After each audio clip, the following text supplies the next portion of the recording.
Did you have some comments you'd like to make? Okay. Welcome everyone to the first session this morning. Is the microphone at a volume that makes sense so you can hear in the back? Are we okay? We'll keep it a little closer. All right. Welcome. We have a 50-minute session this morning. We'll repeat our 50-minute session again tomorrow on it. I'm Mike Keeling with Data Site Consortium and from Arizona. So I see a lot of familiar faces out there today. Welcome to each and every one of you. Joining me on the panel today is Jonathan Campbell from PCIA, Jonathan, and Ray Cagle with Clearwave. We each have a short PowerPoint presentation, but what we really want this to be about is a communication, a conversation. And so rather than listening to a PowerPoint for the next 50 minutes, we'd really like to introduce some topics, take about 15 to 20 minutes to do that, and then have Q&A, and the more vigorous the Q&A, the better is our perspective. We have a fairly focused agenda today, so we'll get right into it and welcome any Q&A as we go forward. Donna, if you would go to our next one.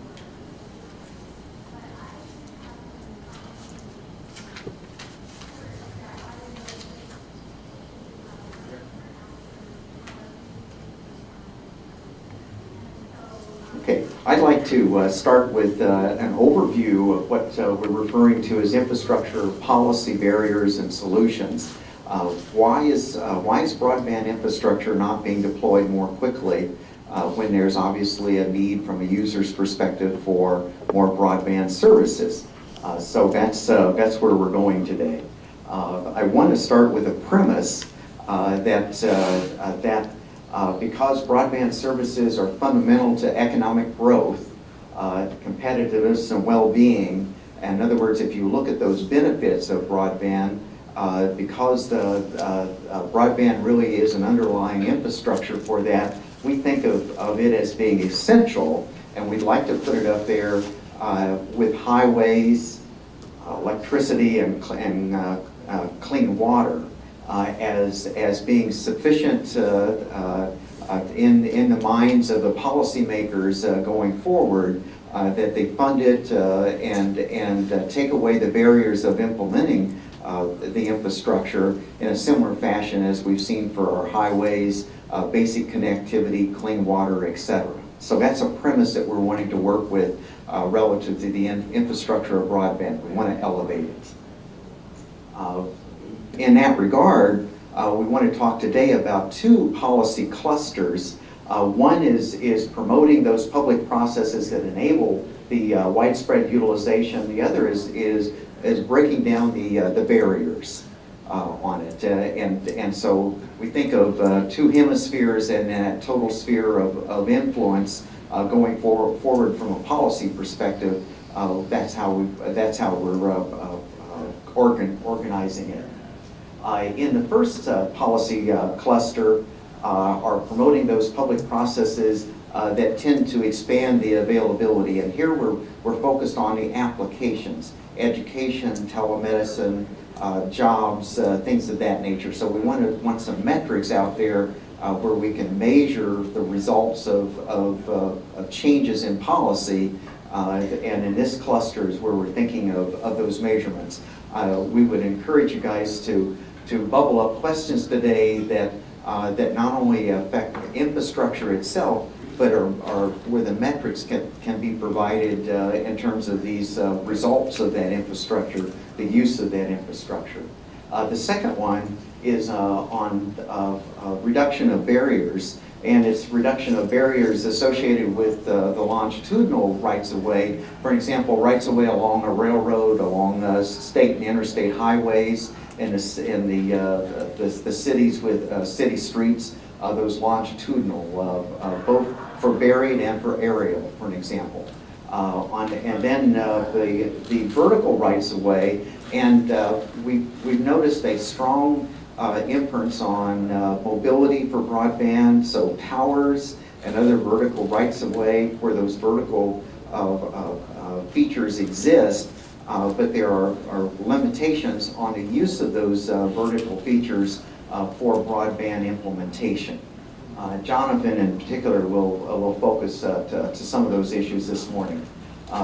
Then one particular note that we want to sound this morning in that regard is that the FCC has done a pretty good job of organizing the vertical rights of way, but they've held it at the federal level, and certain of the states, in fact about 18 of the states, have decided to take back that set of decision making at the state level. The Washington D.C., the District of Columbia has also done that.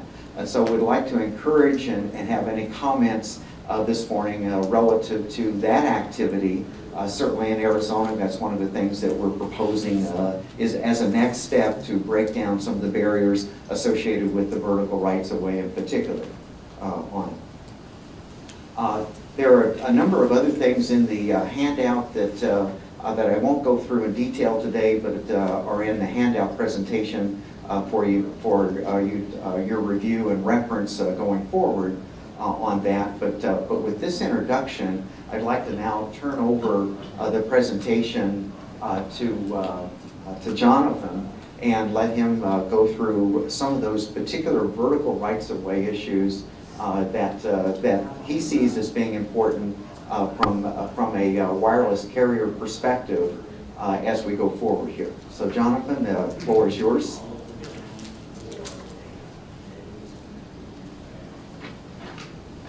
Well, first of all, I want to thank Mike and the folks from ENC for hosting us here today. I'm thrilled to be here, and I'm glad to talk to all y'all about issues we see in the deployment of wireless infrastructure.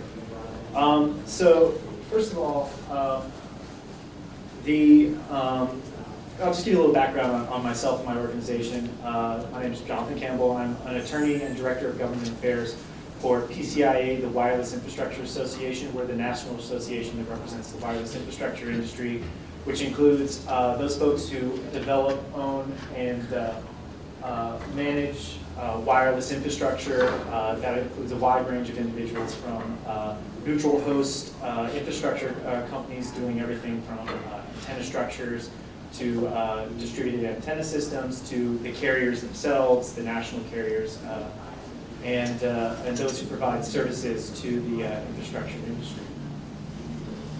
So the main thrust of my presentation here today is that there's been a significant activity in the recognition of the importance of the deployment of broadband infrastructure, in particular wireless broadband infrastructure at the federal level. But in the end, the linchpin in the whole process is at the local, the state level. The FCC has initiated several policies to facilitate the deployment of broadband any way they can, but ultimately what it boils down to is the decision-making process and planning, as we'll discuss later, that happens at the local level. Just in terms of the priority that the FCC and other parts of the federal government have put on deployment of wireless broadband, we see here, of course, the National Broadband Plan, that where they make the proclamation that the U.S. should have the most extensive and advanced wireless networks throughout the world. President Obama made a very exciting, set a very exciting goal during his last State of the Union, where he wants 98% of Americans covered by 4G wireless by 2013. In 5 years. And then finally, Chairman Janikowski is working to make sure that the FCC is a catalyst for investment in broadband deployment, as opposed to a barrier to investment. And the reason why the government is taking this charge is very, very clear. As you can see here, there's some absolutely fascinating statistics. Approximately 23.9% of adults live in wireless-only households. They're giving up their phone, and they're also adopting wireless broadband, both through their handsets and as well as fixed wireless broadband facilities as well. Here in North Carolina, that's actually even greater. It's 25.2% of adults and 31.4% of children living in wireless-only households. And then, of course, the adoption rate of broadband is shooting through the roof. and most folks are going to be using their wireless devices as their primary access point to the internet here within a few years. And then, of course, there is the importance of wireless broadband as an economic driver. Broadband creates 2.6 new jobs for every one lost. A 7% increase in broadband penetration could create additional 2.4 million new jobs. And particular to the deployment of wireless broadband, 4G network deployment is projected to result in 771,000 new jobs over the course of building out of the next generation networks. So to highlight some of the issues particular to permitting and the build out of wireless facilities that the federal government is taking up, here's just a general outline of what I plan on covering here today rather quickly. Of course, there's a recent order on pole attachments. The FCC has launched a whole new initiative called the Broadband Acceleration Initiative. There's, of course, the subsidy for wireless deployment, which is a lot of universal service reform that the FCC is talking about. And then there's certain pieces of legislation to both speed the release of spectrum for new wireless services as well as to facilitate deployment of wireless infrastructure. So first up, we have pole attachments. Pole attachments, this order has particular implications not only for wireless, but also the wireline, fiber, and other broadband facilities that we'll get into in more detail in a minute. But for wireless, it was a particularly important order. For distributed antenna systems, and which is just very briefly, it's a network of small antennas, which we call nodes, that are placed on utility poles within the right-of-way and are connected by fiber. Usually used as like a complement to a macro site or a big tower, particularly for pinpoint wireless coverage in either areas that are hard to build a macro site, if it's in a canyon or be it an urban canyon or an actual real canyon. But also addresses capacity issue if there's an area of high use. So they utilize the right-of-way the same way that a fiber deployment would, placing the antennas on top of the poles and then having a fiber run along the bottom of the pole to connect each node. Well, the FCC in April released an order with a wide range of implications for all pole attachments. First of all, for wireless attachers, they say that they have the same right to non-discriminatory access as all other attachers. This was something that was generally written and assumed within the Act, but within practice, it was something that was getting drowned out when going into negotiations with utilities or municipal owners. And so the FCC made it explicitly clear. And then finally, it said that it's utility owners, pole owners must base the denials to attach on statutory grounds of reliability, safety, and engineering, as opposed to just a blanket ban saying, well, we don't want to deal with wireless, it's a little complicated. Timing, they set make-ready timelines, and of course, perhaps most importantly, they set the pole rental rate for wireless pole attachments at a level around the cable rate. So in many cases, it was going from thousands and thousands of dollars per attachment for wireless attachers on a pole down to several dollars, $15, $20, what you normally would do as a cable attachment. And so this has broad implications not only for the wireline industry, which also had certain rights further delineated within this order, but it enables wireless attachers to effectively use wireless infrastructure. But as Mike mentioned, this ruling only applies in FCC states. North Carolina is an FCC state, but there are states that have opted out and have certified that they regulate their own pole attachments. There are about, I think, 10, 15 of them. 18. California, New York, several others. And so it's an interesting proposition now to see how the FCC has set the bar to facilitate the deployment of broadband facilities using the right-of-way, and how that compares to the current regimes by states that have certified that they regulate their own pole attachments. And then second of all, there's the Broadband Acceleration Initiative and a notice of inquiry that the FCC just recently concluded on this very issue. The long and short of it is the FCC asked all those who are trying to deploy broadband and all the municipalities who are trying to bring broadband into their communities, what are the barriers? How can we make this better? How can we streamline all the processes, not only at the federal level, but how can the FCC act with its authority, either through its rules or through educational outreach, to streamline the process and get broadband out to the folks who need it that much quicker. The specific issues raised are, of course, the timeliness and ease of the permitting processes, consistent or discriminatory treatment as between broadband providers, be it between wireline and wireless, or be it between wireless that uses the right-of-way or macro sites, towers and whatnot. And then the extent to which ordinances have been updated to reflect current communication technologies. I mentioned before distributed antenna systems. They use the right-of-way like any other wireline provider, but oftentimes they're being regulated like a wireless provider, like a wireless facility.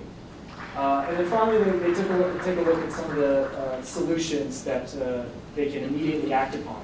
Education and outreach, supporting legislation, ways they can interpret their rules to facilitate the build-out of broadband. And then next, another major initiative that they're really working very diligently on, and it's going to be interesting to see what the outcome is revising and updating the Universal Service Fund. This is, of course, the fund that has been around for decades, that is traditionally to bring legacy voice service out to unserved areas. But now, with the state of technology, with all the services that broadband, both wireless and wireline, can provide, it's almost a no-brainer to update universal service so that it is now building out broadband that can provide a wide array of services instead of just simply voice service. But universal service and intercarrier compensation is a incredibly complicated piece of regulatory regime, I should say, and it's been quite a drawn-out process. But just in a general sense, the FCC has proposed the Mobility Fund, which would be a one-time disbursement of money to build out 3G equivalent services to areas currently completely unserved by 3G. So not necessarily dealing with those areas that are lacking in certain coverage, or perhaps build-out hasn't happened as quickly as possible. We're talking about the areas that have no wireless broadband at all. And then second of all is the revising of the Universal Service Fund to take it out of legacy voice and really put all that, that little amount of money you see at the bottom of your phone bill toward a true build-out of broadband nationwide. And then, this isn't limited only to the regulatory entities. This has also been embraced by Congress. As part of their S911 bill, Senators Rockefeller and Hutchison, who are, among other things, trying to build out a nationwide broadband public safety network for first responders, have also taken up the issue of broadband deployment across the board, where they've recommended co-location by right on existing wireless facilities.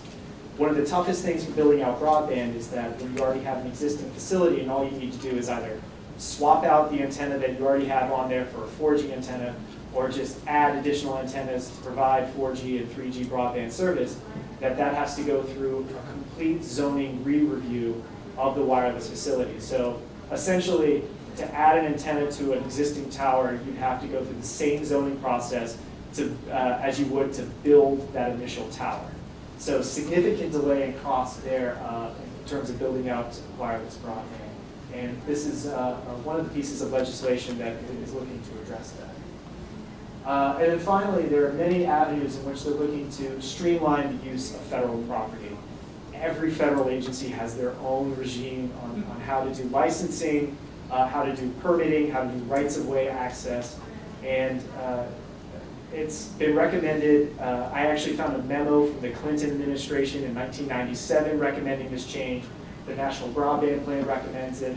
The Public Safety and Spectrum Act by Rockefeller and Hutchison recommend this, and finally, the Broadband Acceleration NOI is looking at ways they can streamline this. And so, we expect the FCC to push forward on recommending a executive order from President Obama to really just bring all these federal agencies under the same umbrella so that folks can have simple, straightforward access to public or federal operated rights of way on federal property.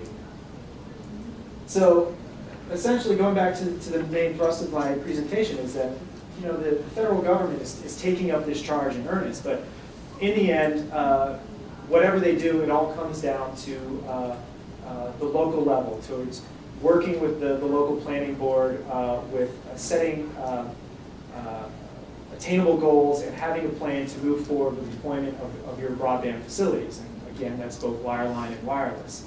And so the government is looking, the federal government at least, is looking to work with local siting authorities as much as possible to facilitate this. But really, in all these proceedings I've just listed, they need to hear from the folks who are trying to build out broadband. They need to hear from the people who are running into these problems firsthand. And so my little call to arms at the end of the speech is that I encourage you to get involved at the federal level, to write the FCC and say, this is what we need to make it easier to build out broadband, and we'd love to see action on this, because they do in fact want to hear from you. And so with that, PCIA does a lot of advocacy both at the federal level, but also a significant amount of outreach at the state and local level. We do outreach to local authorities who are looking to revise their wireless facility siting ordinance in order to encourage broadband investment and broadband deployment.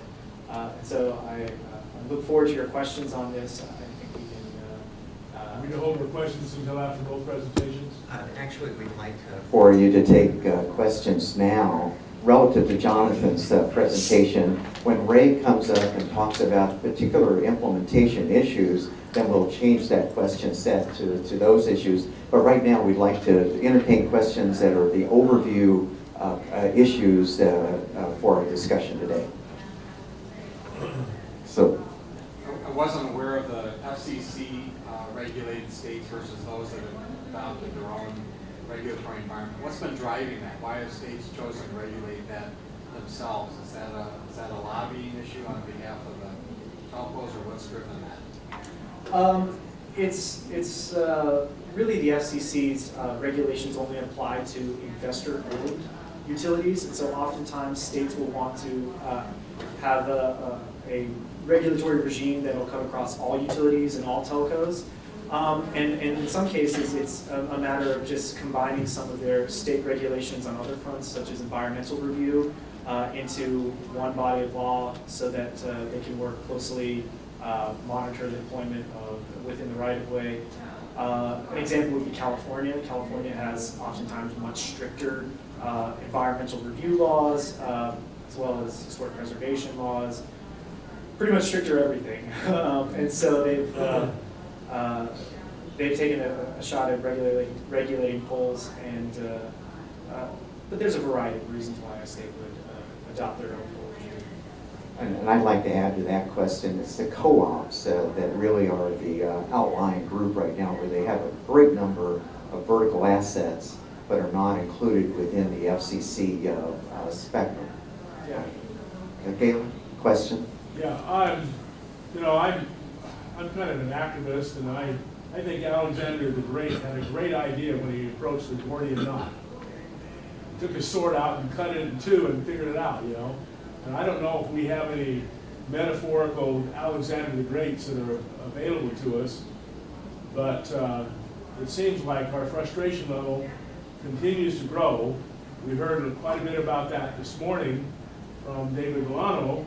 Even his USDA projects were tied up in EPA issues. And he'd had years of experience with them.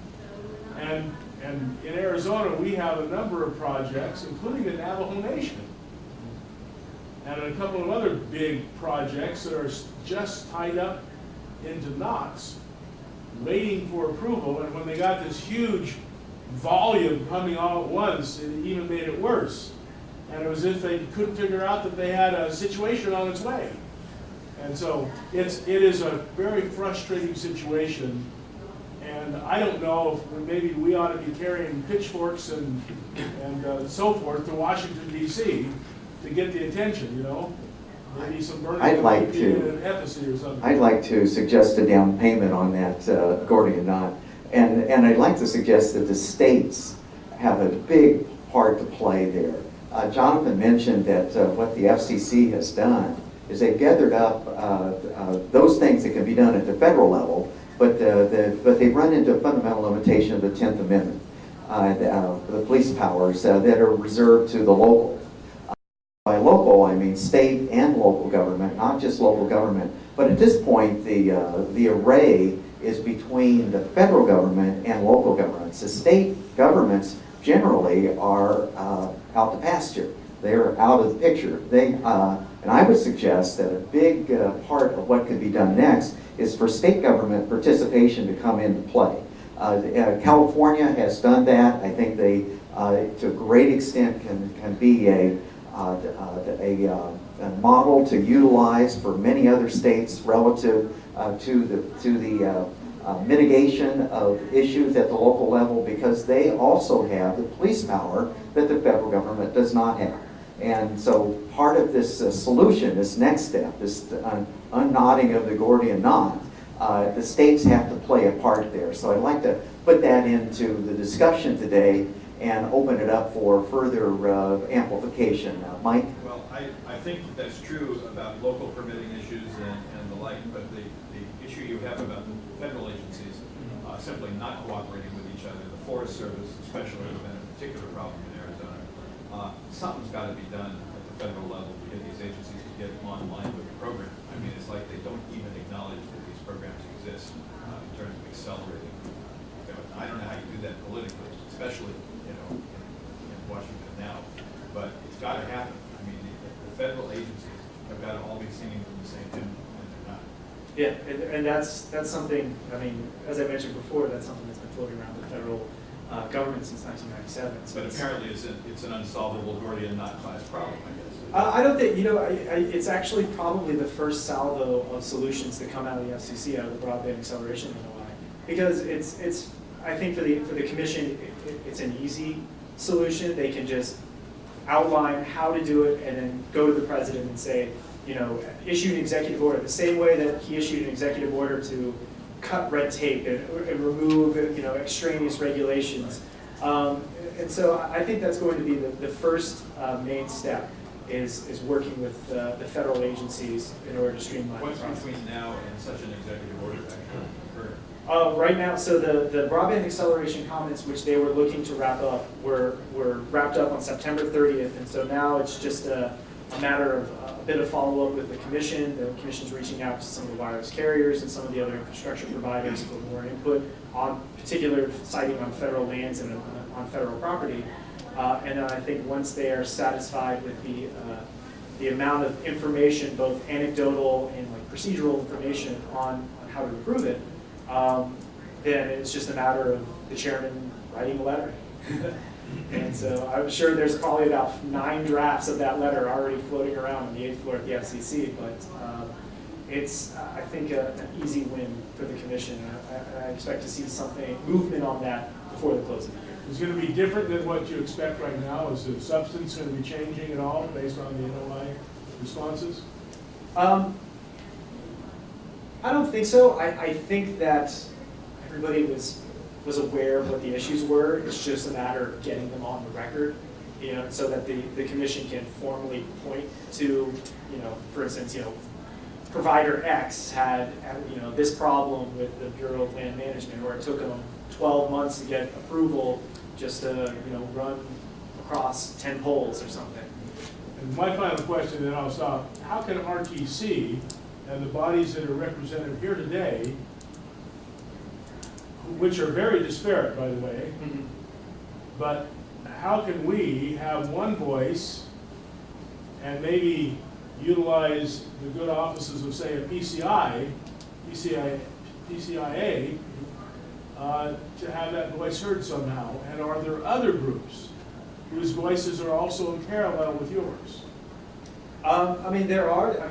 In terms of building out broadband across the board, the the industry is striving to make it easier and affordable to build out to rural America in the same way that are trying to make it easier and affordable to bring it to rural America. So PCIA partners with local jurisdictions all the time and trying to facilitate the build out of broadband. So we're always happy to help. There are of course other groups that are looking at this, but I think ultimately from the wireless perspective, what it boils down to is a bit of just education and outreach to the local governments. Sometimes there's a bit of gap between state of technology and those zoning regulations as they are currently written for local jurisdictions that will run into problems. I described DAS earlier. It's a solution for particularly hard to reach areas, and yet some folks will try to capture them in zoning law instead of perhaps right-of-way law, and it's just a bit of outreach to let folks know that this is how broadband's going to get built out, and we need your help to do it, and we're ready and willing to work with you to revise your regulations or update them to facilitate this build out. As I've been listening to these conversations across the country, it just seems to me there are some consulting firms that have figured out how to navigate that permitting process. It's not simple. In Wisconsin, we didn't underestimate that, but we feel really good with the firm that we hired. We had 600 miles of fiber, and we had some slight delays. We had some delays in getting permissions from some of the tribal governments review, but our project's ahead of schedule. And Very it good. seems like we ought to have some of those conversations with the firms that have figured out how to navigate that process. Other questions? One other comment I'd like to make relative to our last question, and that's the length of time it takes for federal agency participation and decision-making on ancillary issues, whether they're environmental or species-related, et cetera. Several of the federal agencies have started delegating those decisions to the state governments.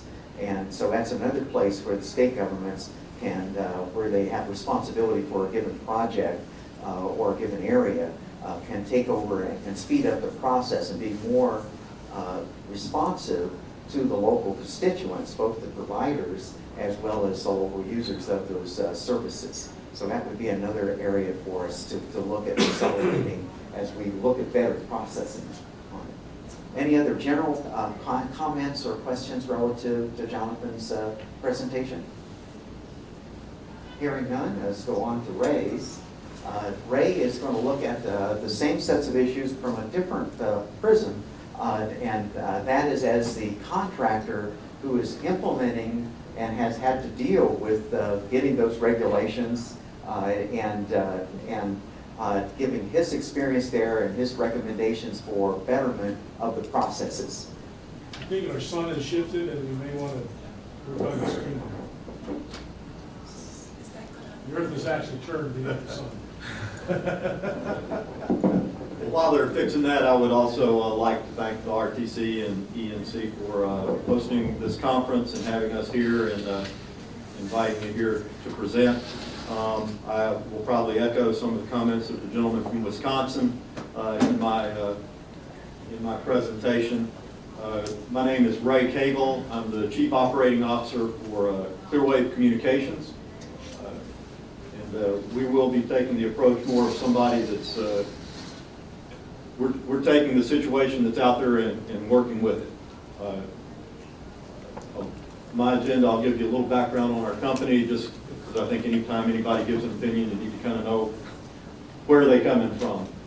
We are a VTOP grant award winner, similar to what you're saying. So we've got a 740-mile project that we're in the process of building, and I'll go through some of the rights of way and permitting issues. We're a full-service, facilities-based, competitive local exchange carrier. We're located in far southern Illinois. We're probably the definition of rural. We are very rural down there. Most people, when they think of Illinois, think of Chicago. We're 6 hours away.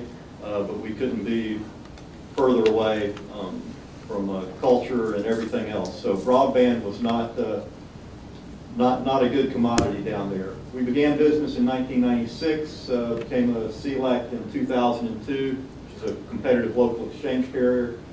And we kind of grew up until 2009, up to 21 co-locations.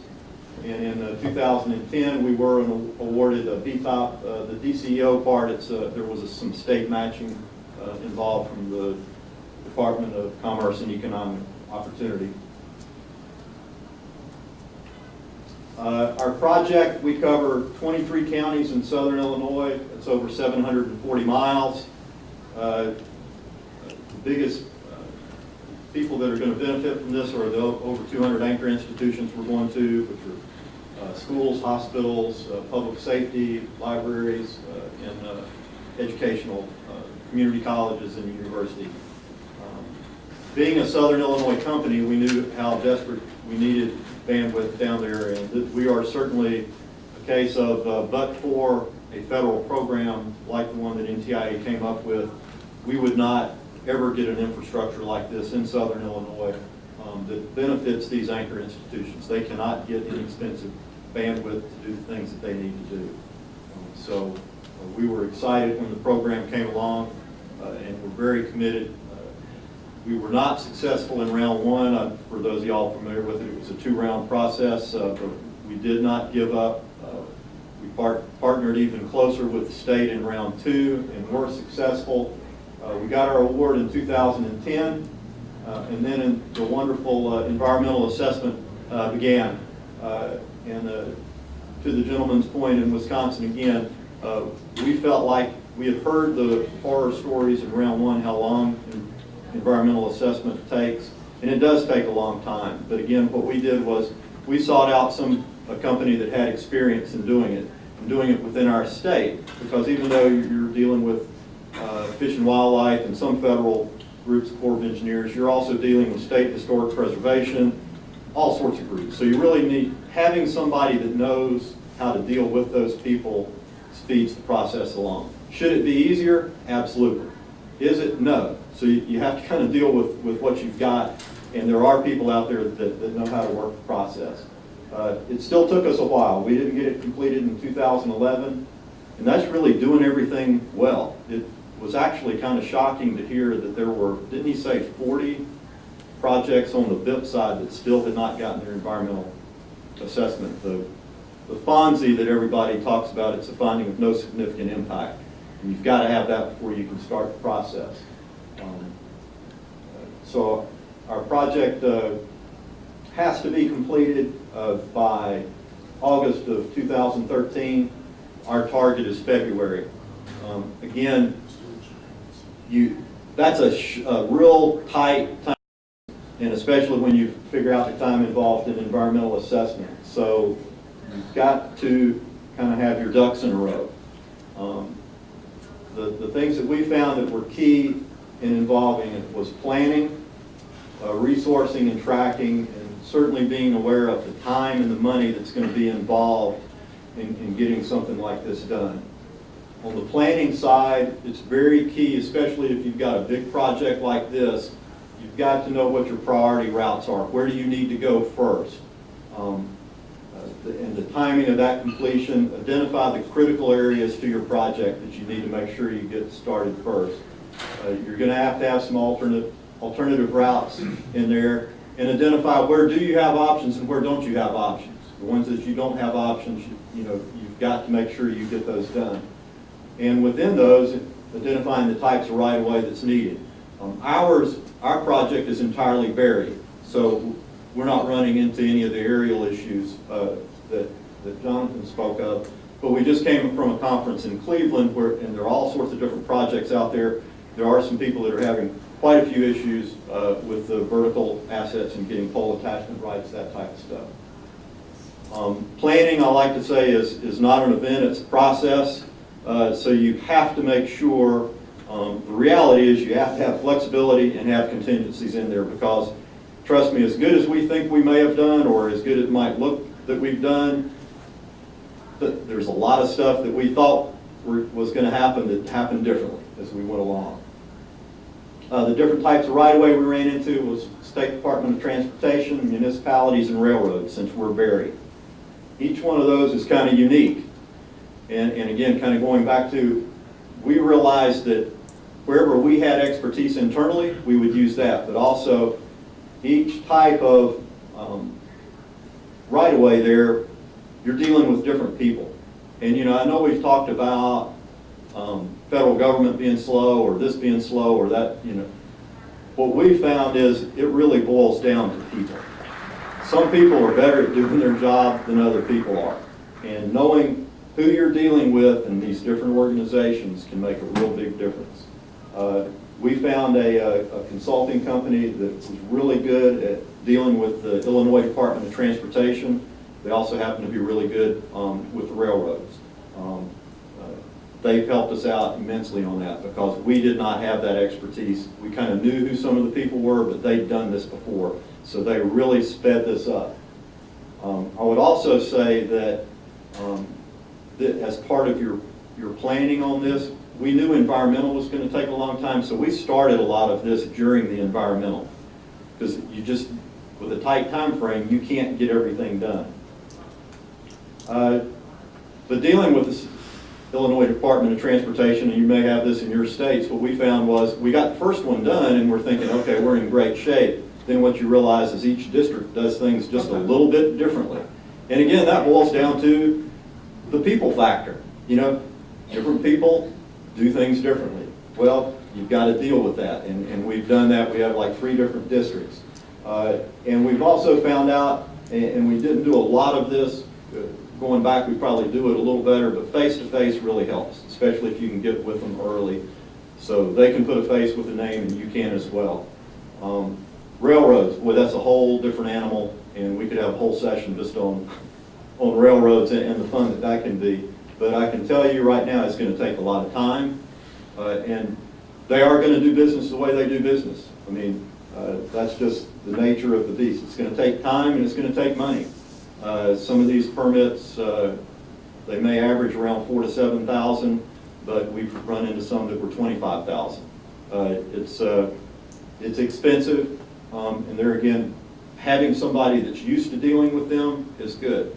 In their defense, I mean, it's a slow process, but also understand there are all these different projects that are going right now through NTIA and through RUS. They're getting bombarded with stuff that they probably only used to get a few at a time. And everybody's in a hurry. We're in a hurry. Everybody's in a hurry. And they've probably been cut back a little bit. Economic times are tough.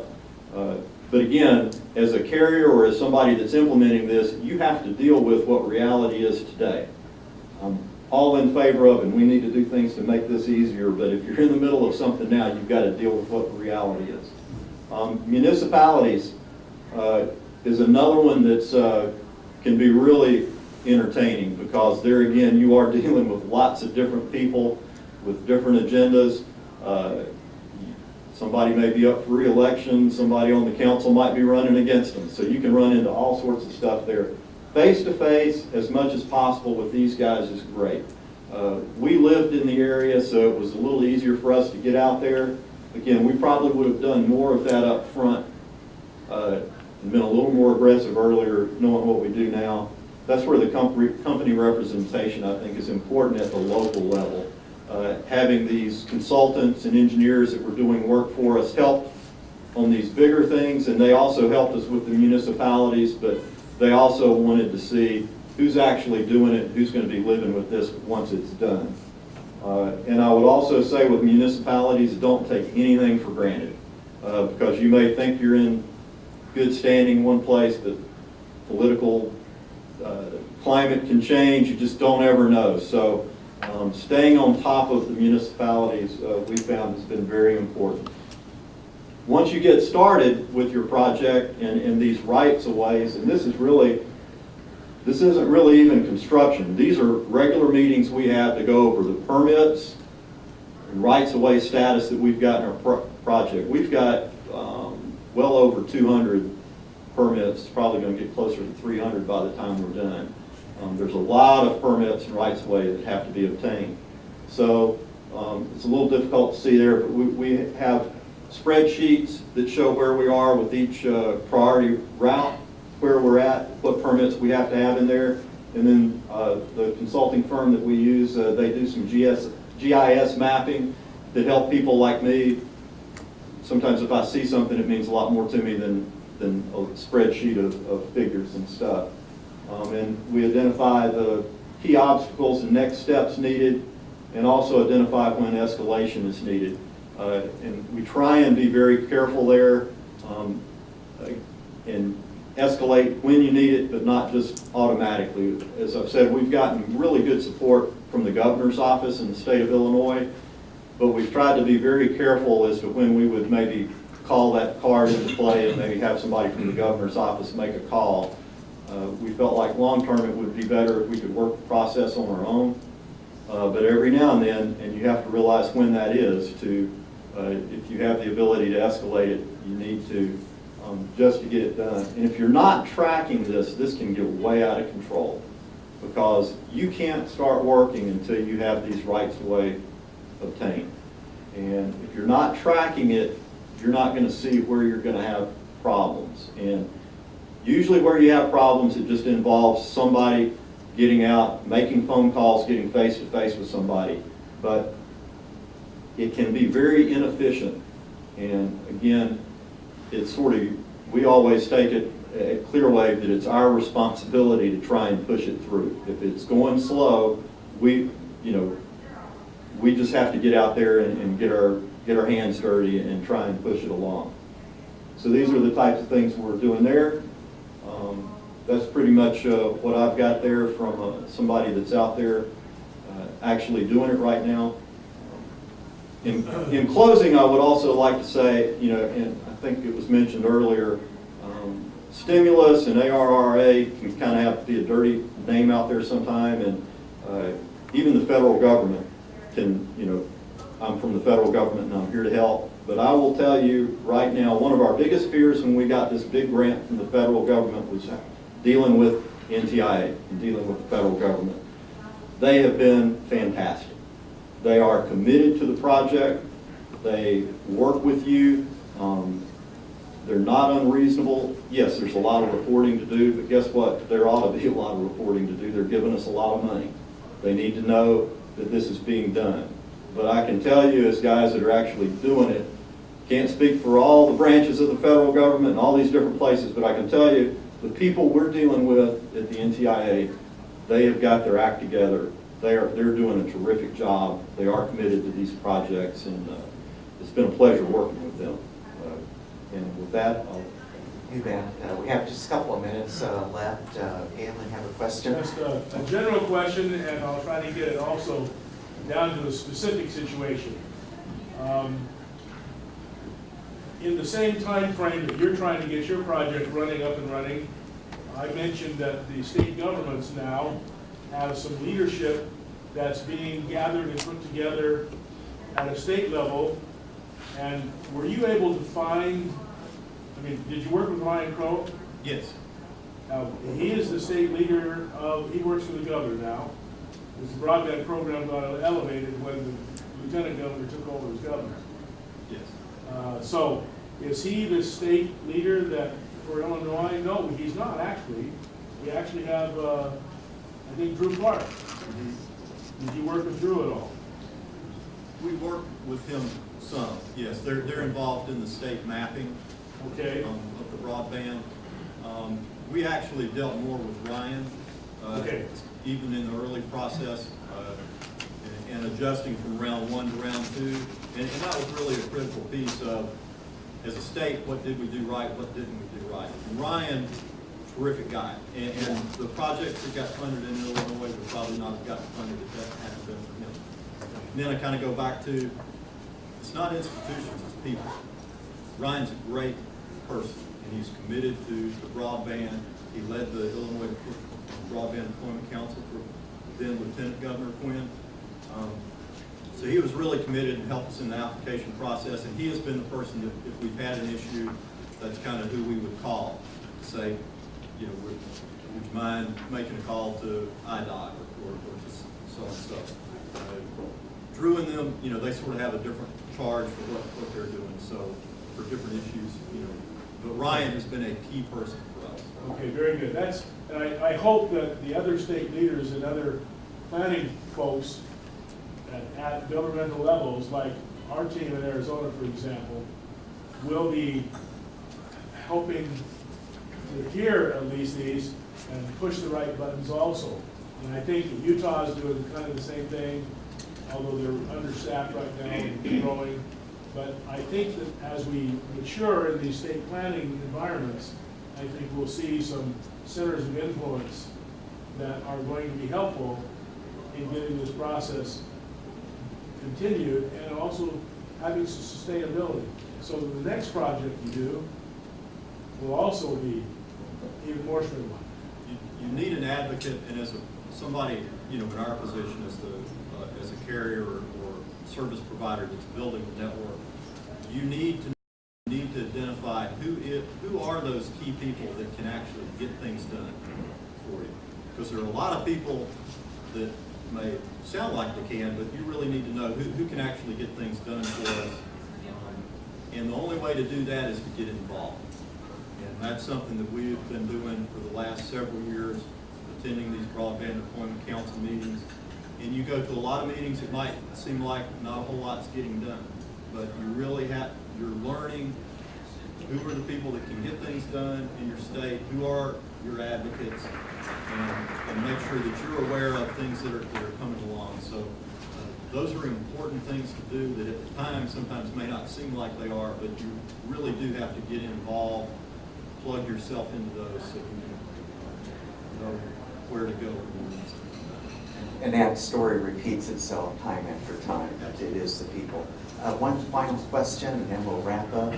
Donna? Yes, more of a community outreach, broadband champion type of person. So I'm trying to understand technical issues a lot better. And this session has really been great for me to understand what are community rights of way issues. I just have one question about, you said that you work with some groups to help you move the process along and consulting. What type of organization do you work with, or what type of organization should you work with? Are these legal people who understand how the process works, or are they just consultants? There's some examples of the type of companies. Well, in our particular case, it is a company called Baxter & Woodman. They're mainly engineers, Baxter & Woodman. They're an engineering firm, so they're used to doing the drawings.